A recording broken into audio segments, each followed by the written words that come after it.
how do you not crack and break when others are trying to get you to pin you against the person you're working with? How do you manage that?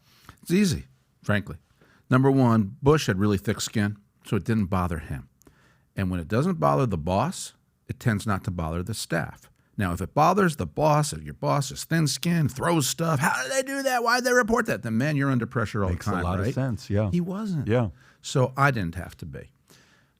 Secondly, I believe.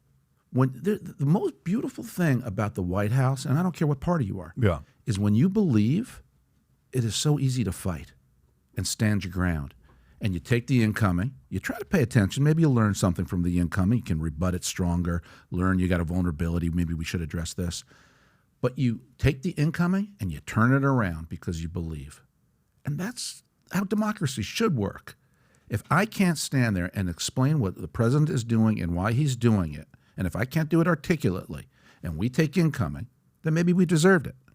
But if I can explain it and say it articulately and drive more support for it, that's the job. And I love that.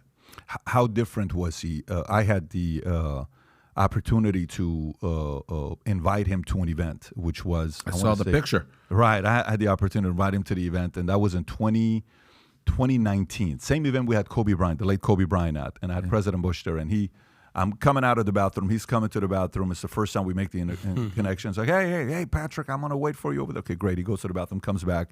Bunch of people there with the Secret Service sticker and, and then we had a nice 45-minute conversation in the back, talking to him. And then on stage, when I interviewed him, telling the stories, opening up. And when we announced him being a keynote speaker, it was not like I'll remember. We're at a hotel in Dallas, and I announced our 2 keynote speakers. And the first one, I'm just watching, and I said, guys, I want to find out the reaction. So put the camera on them. There's about 1,500 people there. And we're announcing it. That's going to be at Mirage. There's going to be 6,000 people there. So I said, okay. First speaker we're going to have at the event. Everyone's the camera's ready. They're live. President George W. Bush. Like, what? The reactions were priceless, dumbfounded. And some were like, oh, my God, our president's coming. But it was a very different. And then I said, hey, Kobe Bryant. They lost their mind, right?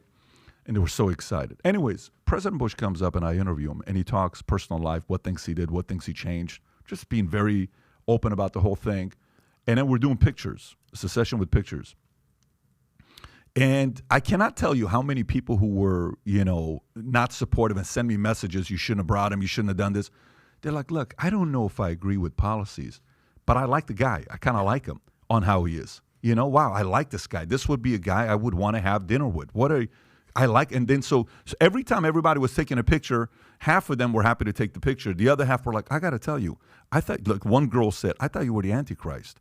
But I like talking to you. This was amazing listening to you. Thank you so much for coming out. How was he off camera behind closed doors? Was he funny?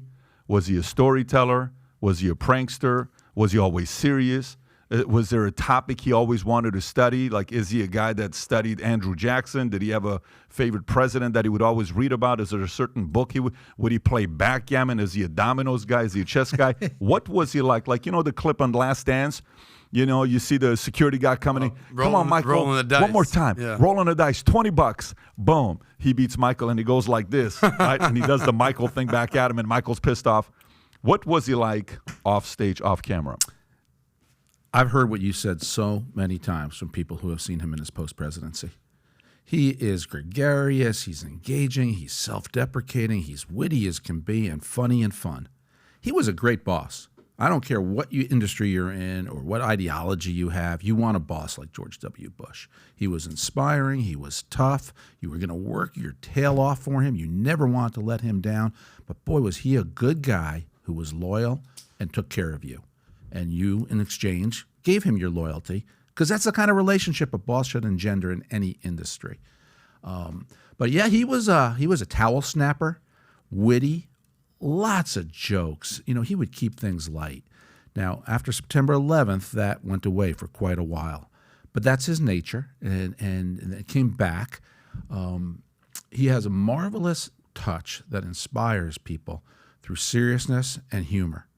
And in his post-presidency, and I've done many of these events and speeches with him where, it's a moderated Q&A, people get to see his humor. And you saw it there, I'm sure. You know, and most of it's self-deprecating. He makes fun of himself. Yeah, it's very hard for some people to do that. So with all the craziness taking place, I believe future looks bright. If you believe future looks bright, get your latest Future Looks Bright hat of Valuetainment. It says Future Looks Bright here, Future Looks Bright here. We got them in white, we got them in black, we got them in red. Our black on black sold out. These are about to sell out. If you haven't ordered one yet, we had a person in Michigan, bought one, then he bought three. Then when those three people weren't in the office, they had to order 58 of them because people wanted the Future Looks Bright hat, especially during times like this, because ain't nobody saying Future Looks Bright. To order your Future Looks Bright hat, click over here. And to watch the entire podcast, click here. Take care, everybody.